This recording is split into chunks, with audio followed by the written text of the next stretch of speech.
Welcome to grade 11 college math. We're starting a new unit on probability. This would be unit 5, probability, in chapter 2 of your textbook. Today we're going to talk about theoretical probability. Now, theoretical probability is another measure of the likelihood of an event. So how likely is a certain event to happen? Without performing experiments, theoretical probability measures possible outcomes.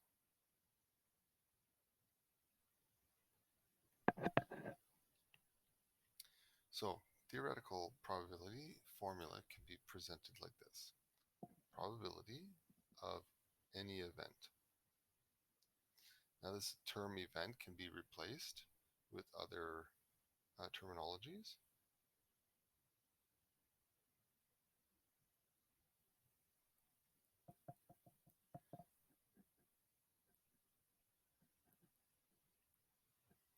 To describe what you're looking for. So what the probability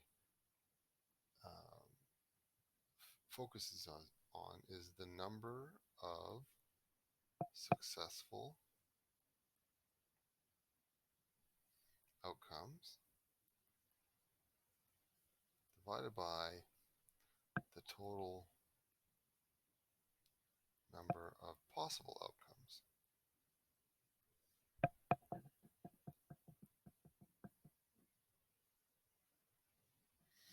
Okay, so the probability in theory, so in theory is meaning basically based on a math probability, a percentage of what likelihood is it going to happen?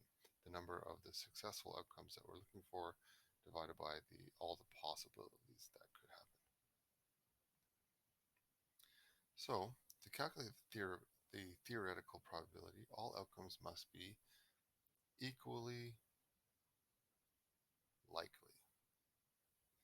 So we need an evenly distributed possibility, meaning each event has the same chance of occurring because the conditions are fair. Now, in the first lesson in the book actually talks about experimental probability and probability in general. Now, from that, probability of an event is a value always between 0 and 1. So you're looking at a 0 probability to 1 being the fullest and lots of decimal numbers in between. So one experiment that we may look at was, let's say, flipping a coin. In flipping a coin, you have a fair chance on both sides of the coin to get heads or tails. We can use a tree diagram to help determine the possible outcomes. For example, if you flip the coin, you might get a heads or a tail.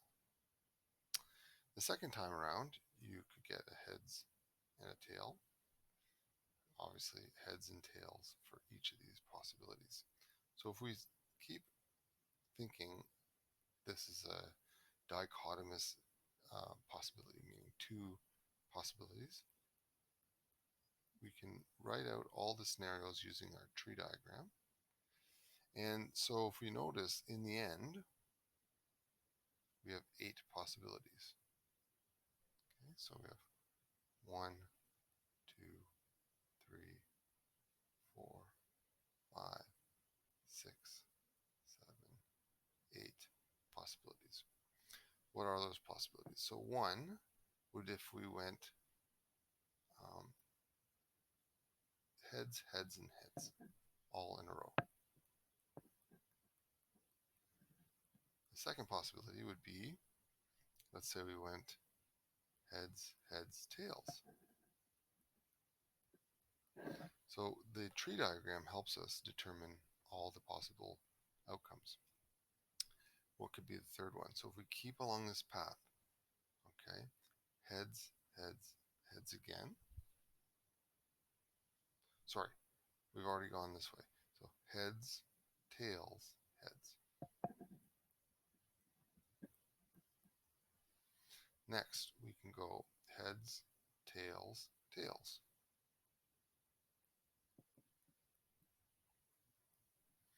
Okay, so now we've eliminated up to 4. How would we get to 5? Well, 5 would be first tails, then heads, then heads. So tails, heads, heads. 6, 7, 8. Okay, what about this? So then we go tails, and then heads, and then back to tails. Tails, heads, tails. All right, then tail. Now we've gone 5 and 6 are eliminated. We have those outcomes. Tails to tails to heads. Tails, tails, heads. Tails, tails to finally tails. We're going to make an example such as if you get 3 tails, this equals 3 points. If you get 2 tails, you get 1 point. If you get 1 or 0 tails, you get 0 points. Okay, just based on random thoughts of this experiment. Okay, so let's just run through these. So in event A, how would we earn three points? Well, we would need 3 tails, and we want to look and see which outcome gives us 3 tails. So here there's no tails, so we have to look through each of these, and this one here, number 8, gives us 3 tails. Okay, which event gives us 1 point as an outcome? Meaning we're looking for 2 tails. So not 1, 2, or 3. Finally, number 4 and number 6, and then finally number 7.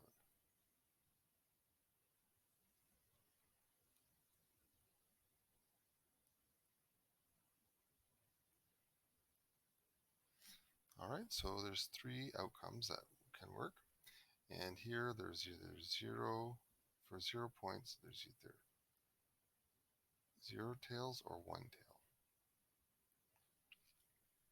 Okay, so that would be number 1.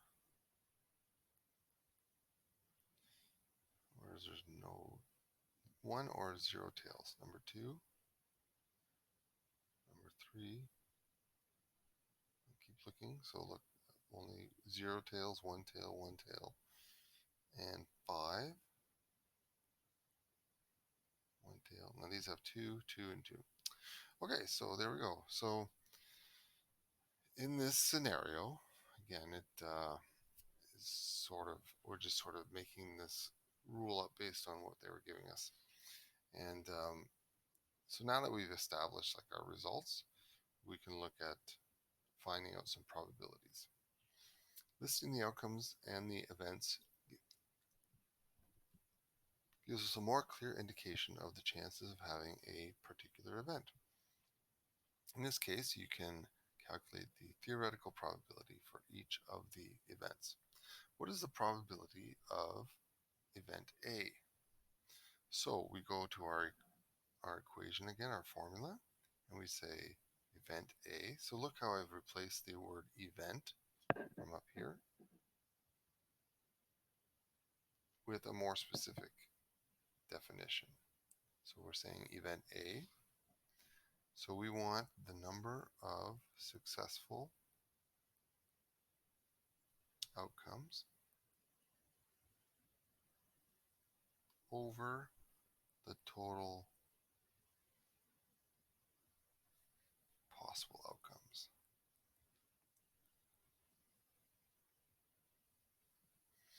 So what will those numbers be then? Well, how many successful outcomes from looking up here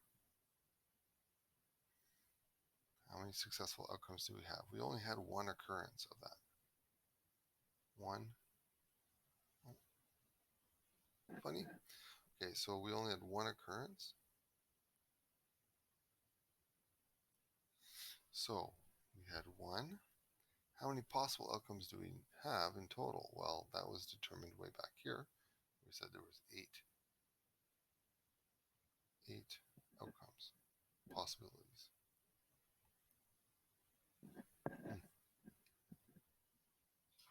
So 8. Now, when we put that into the calculator, so calculate, we get 0.125, okay, times 100, and we have 12.5%. So there is a 12% chance, 13% chance of getting the all 3 tails after 3 rolls. Okay? Therefore, there's a 13% chance of rolling 3 tails in a row. That's basically what we're trying to find out. Okay, so let's try this next one. So the probability of event B happening, which would be getting 1 point, meaning we're getting at least 2 tail rolls. Okay, so the number of successes divided by the number of possibilities.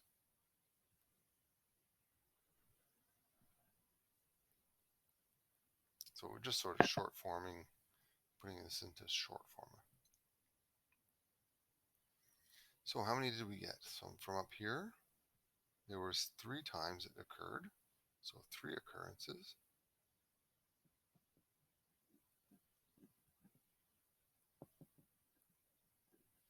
So that makes that our numerator, and our denominator hasn't changed. It's still 8. So when we calculate that, we get 0.375, or 37.5%.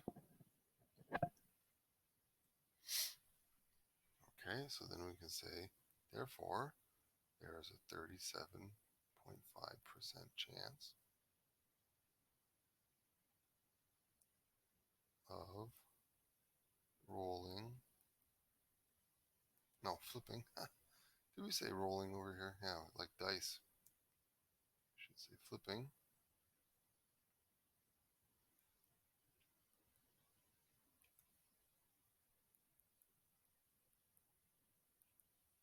Two tails. Okay, so we see how this is coming together. Now, what is event C was again getting no points for rolling 0 or 1 tail.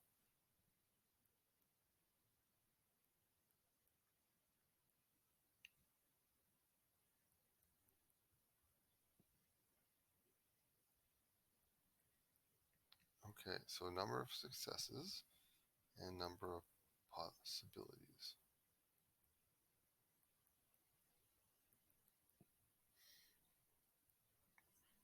Now we don't have to write that along the side.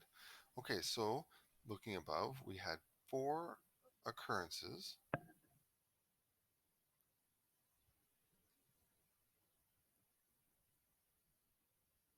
Okay, 4 occurrences over 8 possibilities is a half.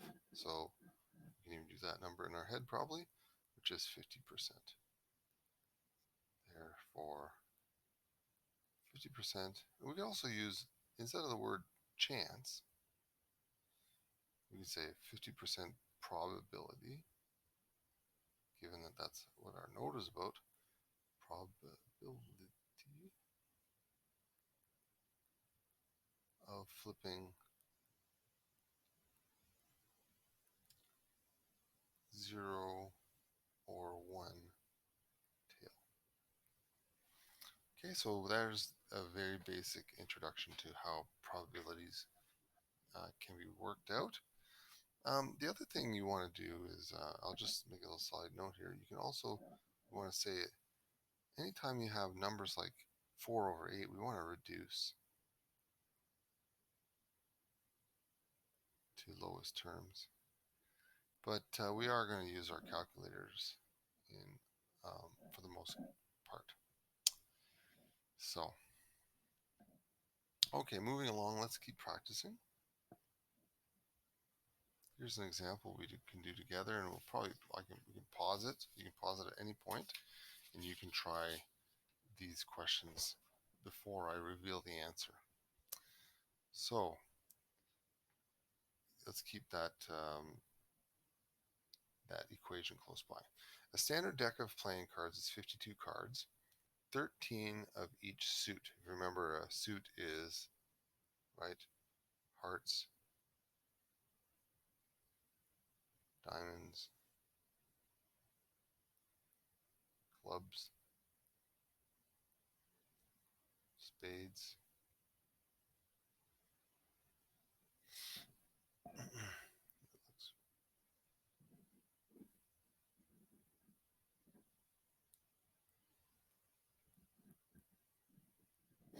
Okay, so if one card is drawn the deck find the probability of each event.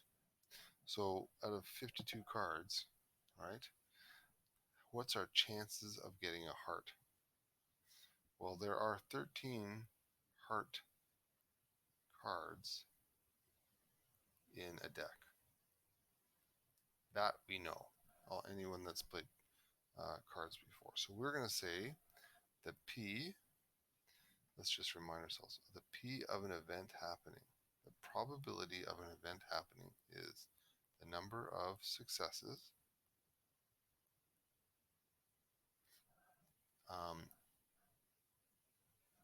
and the number of possibilities. So in this case, the probability of getting a heart, so the P of heart, is the number of hearts over the number of total cards. Okay? So we have 13 possible cards out of 52 cards. Now, if you get out your calculator and you do your ABC button,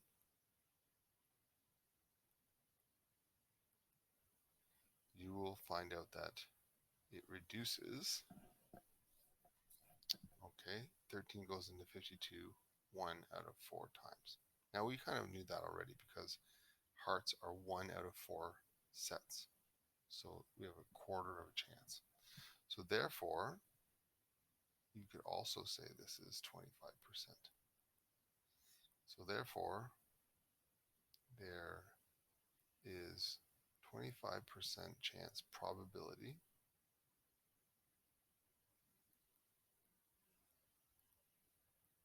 of finding or drawing a heart card. Okay, so that's one way of looking at it. So we had 13 cards out of 52 could be hearts. So we have 25% chance of drawing a heart.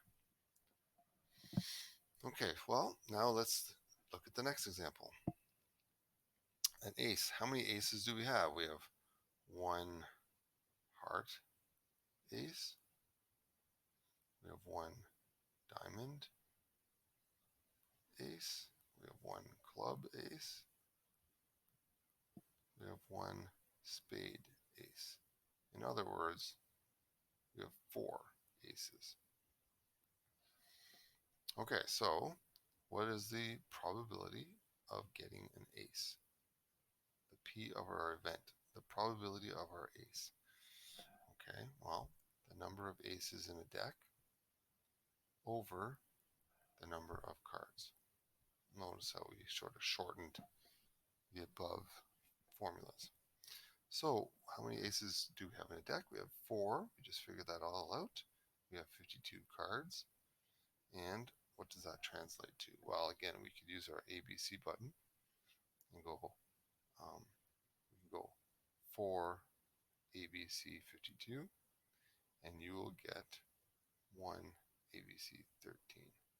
Okay, so we reduce both these numbers by 4.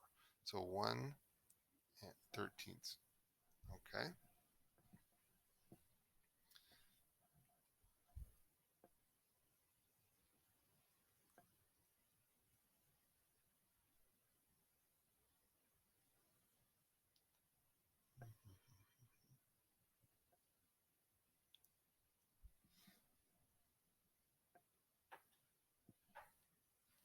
Okay, so 1 divided by 13 is equal to 0.0769, okay, which would be, meaning there is a 7.7% probability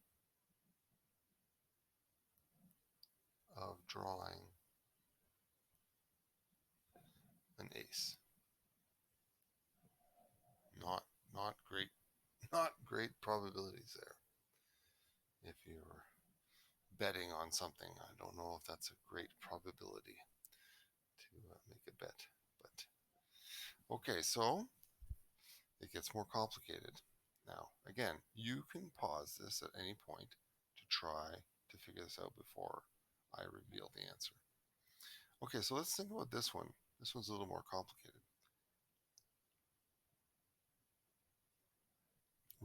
What's the probability of getting a heart, a club, or a jack? Well, let's think about this now. So what's the probability of getting a heart, a club, or a jack? Okay, so we need the number of hearts plus the number of clubs plus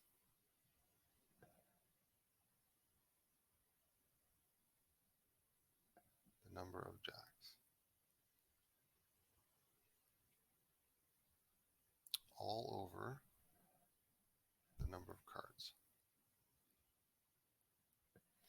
Now, let's think about this now. We have, so we want to be careful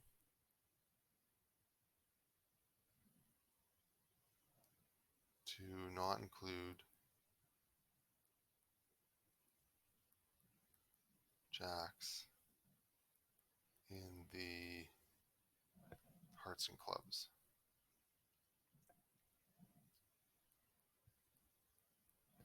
So we have, let's think about this. We'll have 13 hearts.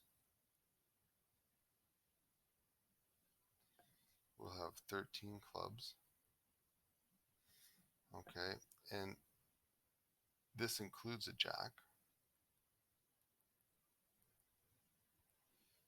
A jack and including a jack.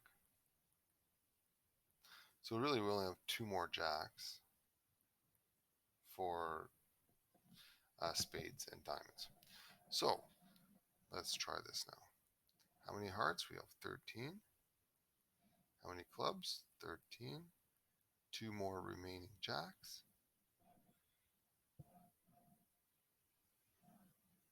And that's all over 52. So what does that add up to? So 13 and 13 is 26, plus 2 is 28 over 52. Well, what is 28 over 52? Get out our calculators. You can even try to reduce it by using your ABC button. But 28 divided by 52, okay, reduces to 7 over 13. And if we want that in a percentage base, it is also 0.538.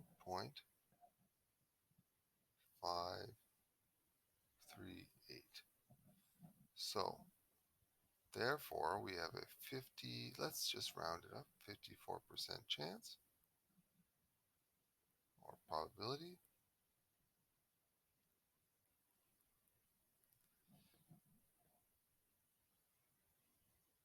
of this combination.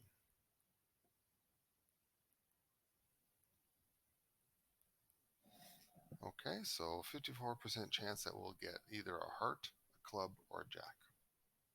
So I keep forgetting to uh, challenge you guys to pause and try these on your own. So let's try this now.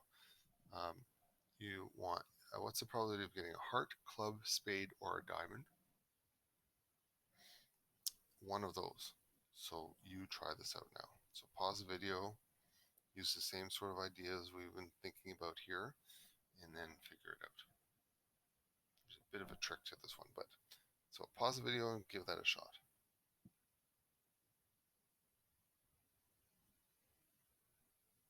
All right, so we're back.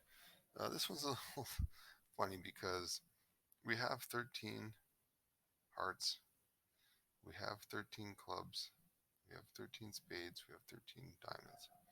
So what is the probability of getting a heart,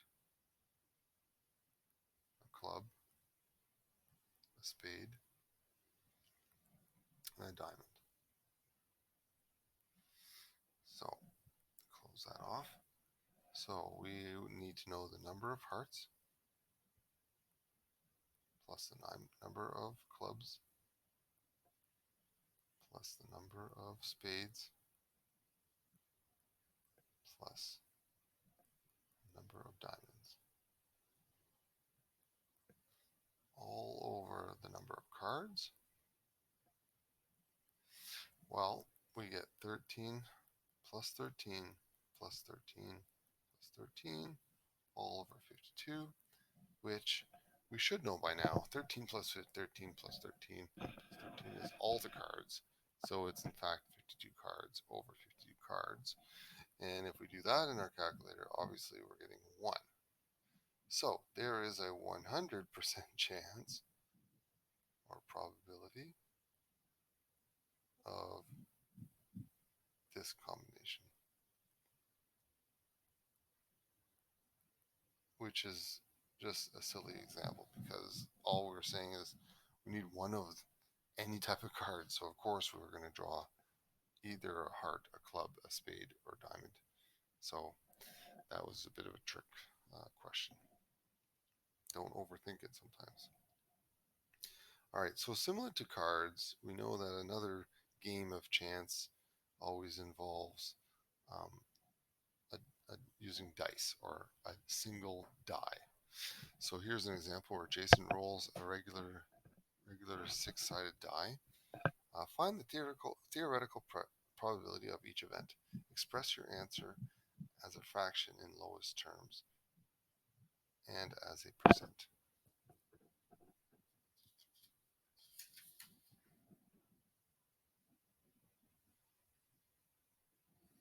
So what's the chance of rolling a 6? Well, 6 is only one side of the die. Okay, so what is the probability of rolling a 6? Well, how many 6s do we have on a dice? On a die? Well, 1. Okay, and how many sides are on a cube? 6. Okay, so one possibility of getting a 6 and over 6 sides. Now if we punch that into our calculator, we get 16.7%. Okay, and then we could write a therefore statement. So therefore there's 16 or 17% chance of rolling a 6. All right, let's try this again. Try the next one. And you guys can pause the video and try this. Rolling a number greater than 2. So these are getting a little more complicated. How many sides could we have greater than 2? So we have 1, 2, 3, 4, 5, 6. All of these are greater than 2. Okay? So these are greater than the 2. So there are 4 chances. Okay, so the probability of rolling something greater than 2 equals, well, we have the number of sides greater than 2 over the total number of sides. So we just did the work here. We know there's 4 sides that are greater than 2 out of 6. This can reduce to 2 over 3, which is, of course, we've recognized that enough now that that's 66.7%. So 67% of the time you will get a number greater than 2. Those are pretty good odds, right? All right. Now, what about rolling an 8? This is, again, a bit of a trick question, so I'll pause the video and see what you think about that.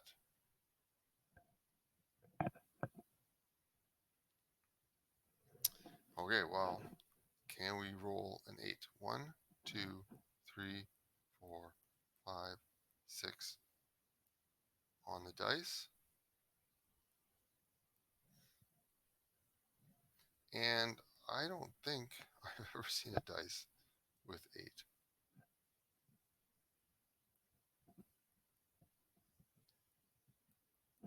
So, a dice with 8 does not exist. So, we have, what is the probability of rolling an 8? Well, it's the number of sides with an 8. W with a little line over it just means the short form for width. So number of sides with number of 8 and the total number of sides. Well, again, a bit of a trick question. We don't have any sides with 8. We have 6 sides with other numbers. There is a 0% chance that you will get an 8, obviously. Now here, back to a more relevant one. So let's try this one on your own. What are the chances of rolling an even number? So what's the probability to roll even? Okay, so give that a try.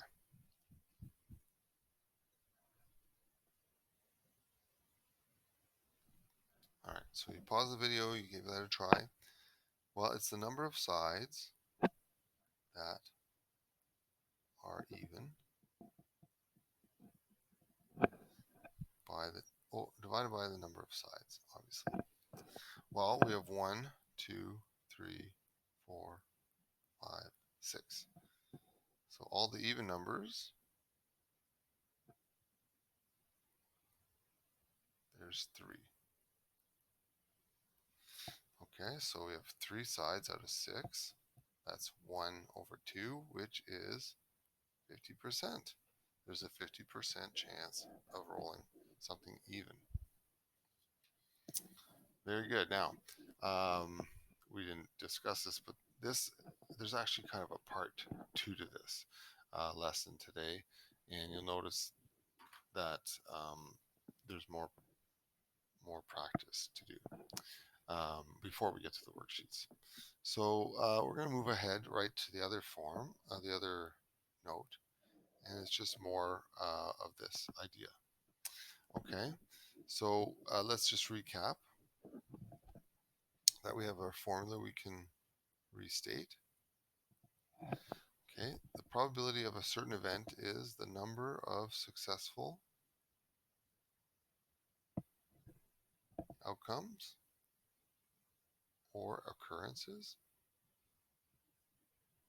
divided by the total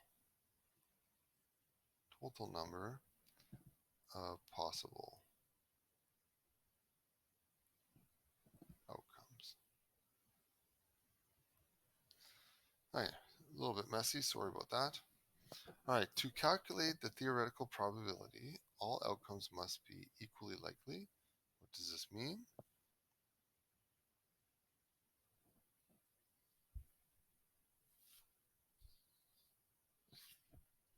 Well, this is a bit of a recap. Each event has the same chance of occurring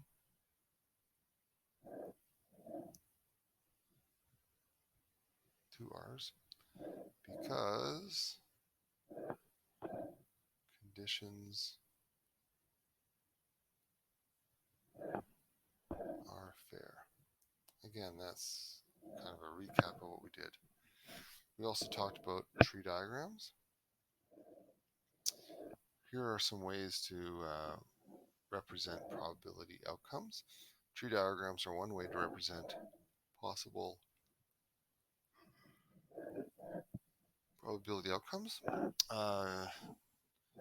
Draw a quick tree diagram of tossing a coin twice. What are the possibility outcomes? So again, we have a coin toss. It can go two ways. You can go heads,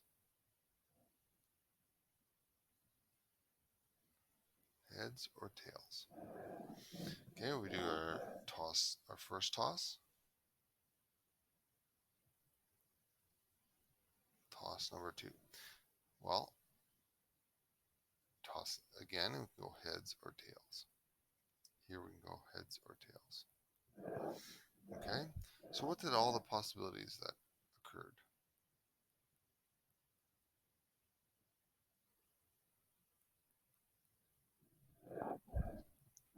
Well, we first, if we went this way, we get heads and heads, heads and heads. Two, we could get heads then tails.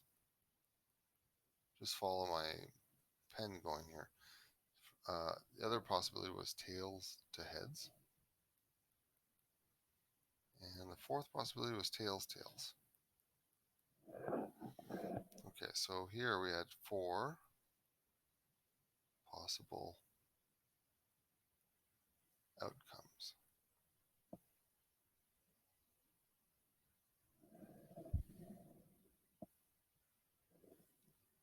All right. Now we didn't talk about, so that's sort of a recap of just the last lesson we just did. Another way to represent possible outcomes is to use a table. Here, now Mark, Jenny, and Otto have each won a t-shirt from West 49 at a store grand opening event. Each shirt will be randomly assigned to three winners. One is red, one is black, and one is green. What is the probability that Mark will receive a black t-shirt?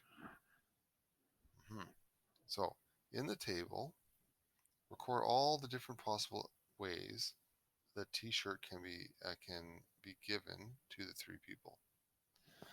Okay, so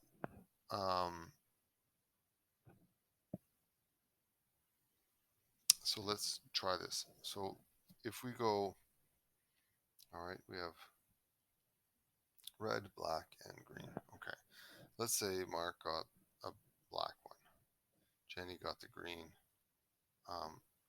Otto got the red. So the best way to do this is always exhaust all of Mark's possibilities first. So if Mark got another black turn for a black shirt, then these two could switch. So red and green. Okay. Next, we would say, okay, well, what if Mark got green ones then? And you could do this with either one of these people, but I try to do it like from the first one. So we've gone eliminated the black opportunity and the black t-shirt and given these switched. The other thing is, so now Mark, what about his green and his green? So if Mark gets green, Jenny gets black, and Otto gets red, The other way around is now just switch these two, red and black. Okay, and his last chance is he's getting a red and a red, meaning Jenny will get the black, Otto will get the green, and then vice versa. So what looks like, how are we going to come up with these possibilities? We actually did a pretty systematic, and we were able to figure this out. So how many different ways can the 3 t-shirts be distributed? Well, there's 6 occurrences. So 1, 2, 3, 4, 5, 6. So 6 occurrences. Or possibilities.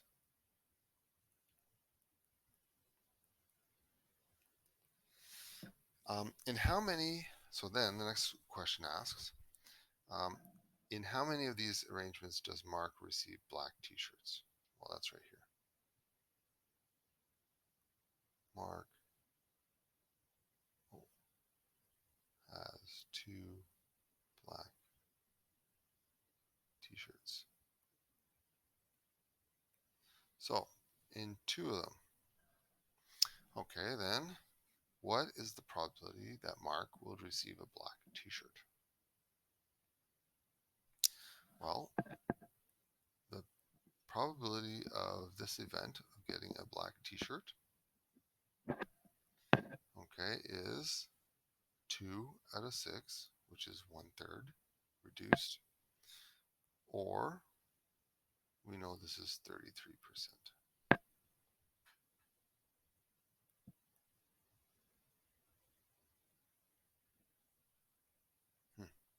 Let's just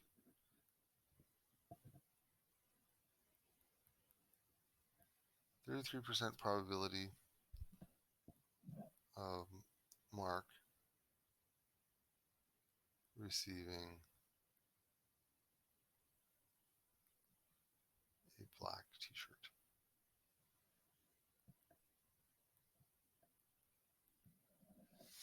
Okay, so that's pretty straightforward. All right. Now let's keep going. Build on this idea. Using a table is helpful. Now this one has been filled in a bit already, so or else it takes a lot of time. It's very time consuming. So what are the probabilities of rolling doubles? What is the probability of rolling doubles with a pair of dice? Complete the table below showing all the possible outcomes. Okay, so look how the first die gets 1, 2, 3, 4, 5, 6. The second die can roll a 1, 2, 3, 4, 5, 6. So if we roll a 1 and a 1, that is a double. A 1 and a 2, or 2 and a 1, not a double. 3 and a 1, not a double. 4 and a 1, not a double. 5 and a 1, not a double. Okay, so you get the point. So 6 and 1, right. So these aren't doubles, okay? And if we go with 2 and a 2, aha, we get a double again. And then we get all the non-double combinations, 2 and 5, 2 and 6. Okay, 3 and 1, 3, 2. Okay, oh, 3, 3, we get another double. You see how this is going now? So if I roll a 4 on this die and I roll a 4 on this die, I now have a 4 and a 4, and I have a double. If I roll a 5 and a 5, I get a double. If I roll a 6 and a 6, I get a double. All these other combinations are not doubles. We're not interested in that. So let's talk about the whole thing. Now this is a 6 by 6 grid. So a 6 by 6 grid equals 36 outcomes. Okay, and that's going to help us with our next question. In how many ways can the 2 dice be rolled? How many possible outcomes? 36. In how many ways can doubles be rolled? Well, so see these circles? This has been 6 doubles. So we can get doubles 6 out of 36 times. So our probability of getting doubles, rolling doubles, is the number of successes. This is right from our original, and the possibilities.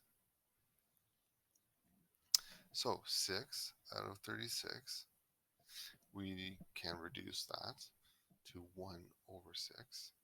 And then 1 over 6, when we use our calculator, is again 16.7, or let's just say it's 17%. Okay, so we have a 17% chance of rolling doubles. 17% probability of rolling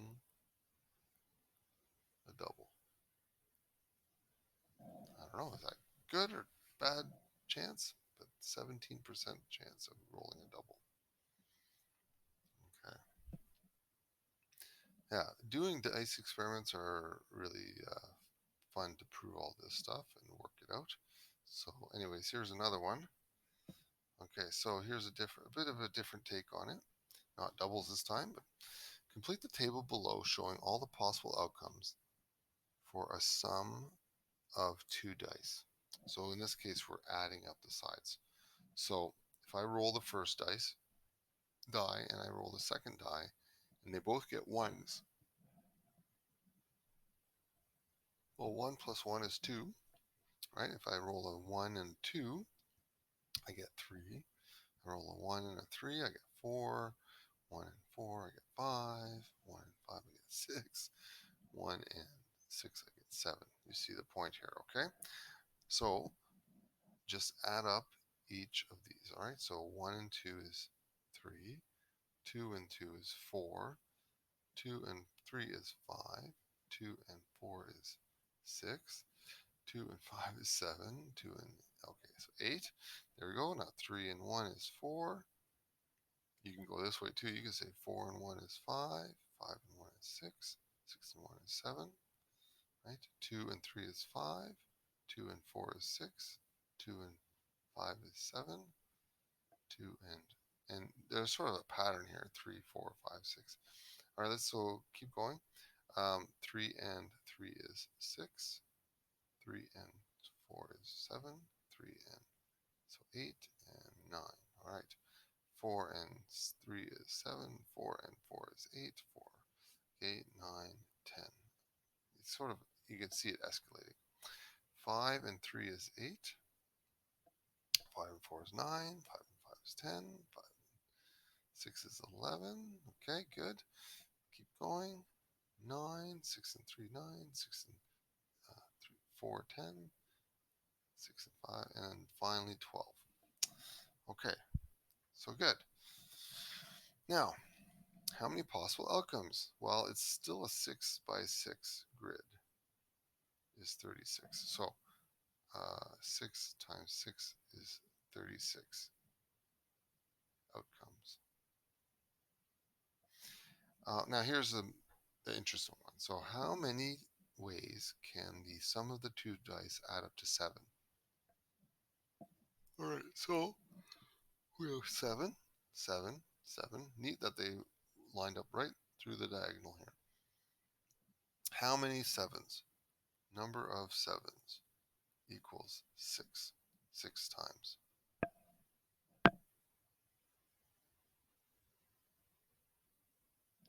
Okay, so we have 6 occurrences.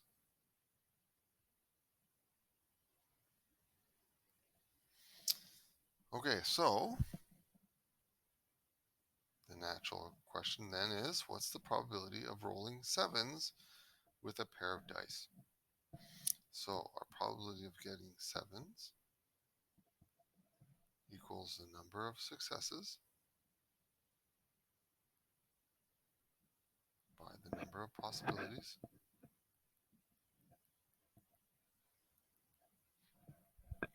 We have 6 out of 36. we're seeing, a similar pattern here, but 1 out of 6 is, or we'll say it's, or 17%.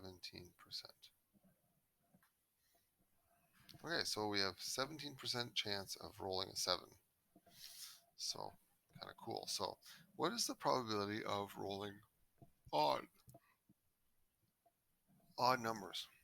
Wow. Well, you have to go and ask yourself how many times you can get an odd number. So, you can't ever get a 1, but so we're looking for odd being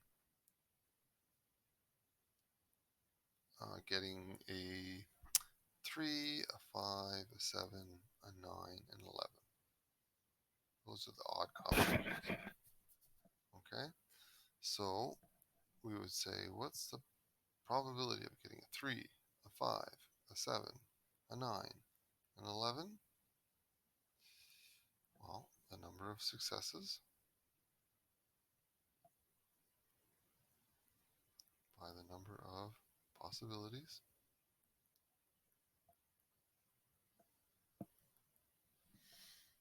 So let's somehow check this off. So we have odd, odd, odd, odd, odd, odd, odd, odd, odd, odd, odd, odd. Not much of a mystery here that it's every second one. So half of 36 will be 18. So we have 18 um, occurrences divided by 36 possibilities. And we have reduced, well, 18 is half of 36. So we have 50% probability of getting an odd number. That's kind of actually, now that we put it that way, it kind of makes sense. It's sort of course, half of the possible outcomes will be odd numbers. Half the outcomes would be even numbers.